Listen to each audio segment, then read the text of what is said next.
Hola chicos. So today we have our lesson on the preterit. We have talked about the preterit quite a bit in classes this year, but it's a very complicated tense. It has a lot of irregularities. You have to worry about stem changers. So I went ahead and put together a complete review on how to conjugate it.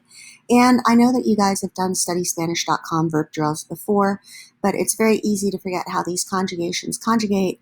So I am asking you guys to do a bunch of Study Spanish verb drills with this lesson so that you can practice your preterite conjugations and your imperfect conjugations. I have not asked you to do any other writing or to submit to Flipgrid or anything except for the verb drills. It's very important that you understand how to conjugate the imperfect, how to conjugate the preterite, that you remember how to do these conjugations, because next class we're going to be talking about the contrast between the two tenses, and we're going to be practicing using the two tenses at the same time, and then you're going to write the two middle paragraphs of your story where you're telling the bulk of the action of what happens. All right, so looking at the preterite, let's start with the formation. Here are your regular endings. You've got your regular AR endings. You've got your regular ER-IR endings. The main piece of advice that I have for you guys when it comes to these endings is that you have a tendency to forget the I with your ER-IR, él, usted, and ella form. So you would say, él cantó, él habló, but you would say, él comió, él vivió. So don't forget that I. It's very important. Also, do not forget the accents that we have in the preterite. It's a very accent-driven tense. You only have accents in your regular verbs, your stem-changing verbs, and your spelling-changing verbs. One of the things that defines irregular verbs in the preterite is that they do not have accents. All right, so here's our regular endings. Here's a review of stem changers.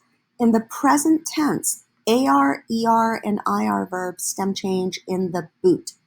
In the preterite tense, only IR verbs change, and they change in the burrito or the slipper, which is highlighting too much, but it's basically the él and the ellos form of the verb.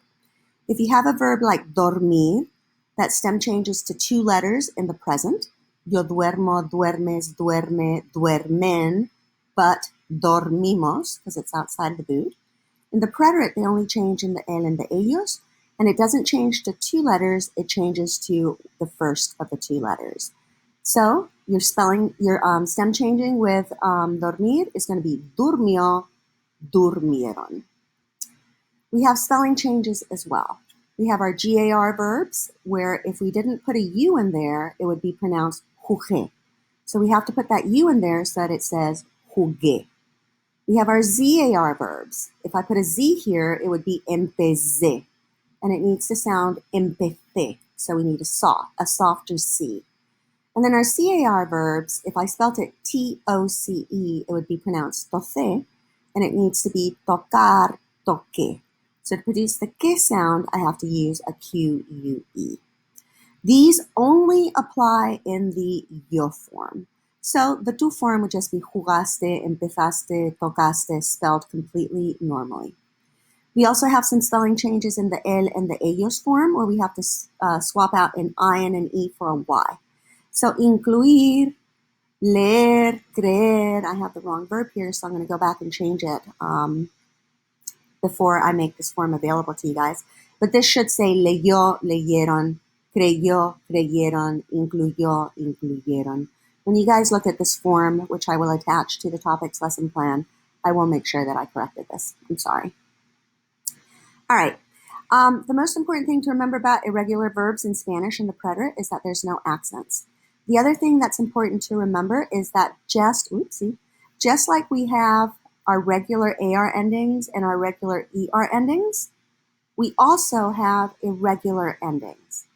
So these are our irregular endings. They're a combination of the AR and the ER. You need to memorize them. The only thing you need to pay attention to when you're talking about the irregular verbs and their endings is whether there's going to be a J in the middle of the word. So you have verbs that are irregular like venir. Venir, you would look for the irregular stem, which I have all of your irregular stems here. So if we look for venir, my irregular stem is vin. So I come up to my irregular endings. Vin becomes vine, viniste, vino, vinimos, vinieron, because there's no J in the middle of that verb. However, if we look at a verb like traer, and here's your irregular stem for traer, we're going to have a J in the middle of it. So we're not going to use these endings, we're going to use these endings. So it would be traje, trajiste, trajo, trajimos, and trajeron. The only difference between these two guys is in the ellos form. So venir is vinieron with an I. Traer is trajeron with no I.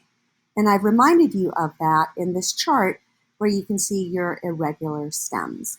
So we have trajeron, dijeron, condujeron, and tradujeron. A couple of other reminders with our irregulars is we have a spelling change with hacer. So hacer is yo hice with a C, hiciste with a C, but hizo with a Z. If I spelled it H-I-C-O, it would be pronounced hico, and that's not correct. But then it goes back to hicimos with the C, hicieron with the C. So the only one that's irregular is hizo. I also reminded you guys that the verb haber means there is, there are, and we always only use it in the el form. So in the present, it's I. In the imperfect, it's había. In the preterite, you're going to say hubo, and that would translate as there was or there were. You would choose between había and hubo by understanding the rules of the preterite and the imperfect, and we will talk more about that later.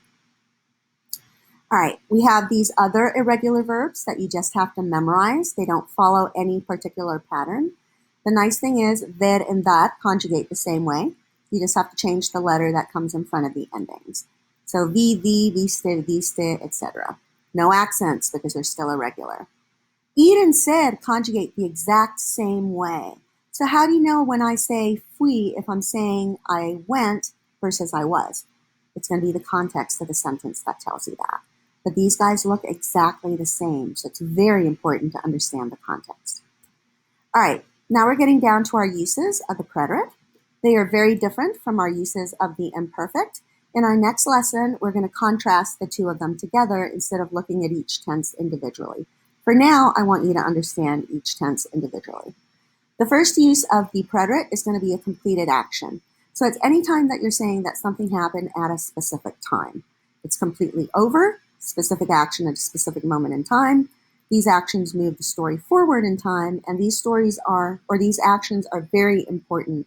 They matter in the story. I've given you guys examples of everything. So ayer fui al cine, la guerra ocurrió en 1999, cené con mi amiga el viernes. Yesterday I went to the movies, the war occurred in 1999, I had dinner with my friend on Friday. As you can see, all of these actions are seen in their totality in the past.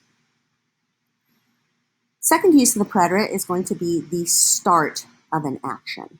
There's always going to be a specific instant that defines the start of a movement or of an action, and the preterite is all about specificity in time. If you know exactly when things are happening, you're going to use the preterite, not the imperfect. The imperfect is a very vague tense. The preterite is a very focused, specific tense. So we're going to use the preterite with verbs that indicate the start of something. This is easy because we know the verbs that mean to begin or to start, which are empezar and comenzar. Remember, we have spelling changes in the yo form, empecé with a C. So here are my examples. Yo empecé la tarea. If I'm starting to do something different, I need to remember to include the preposition a to indicate that the action that I'm doing is forward in time.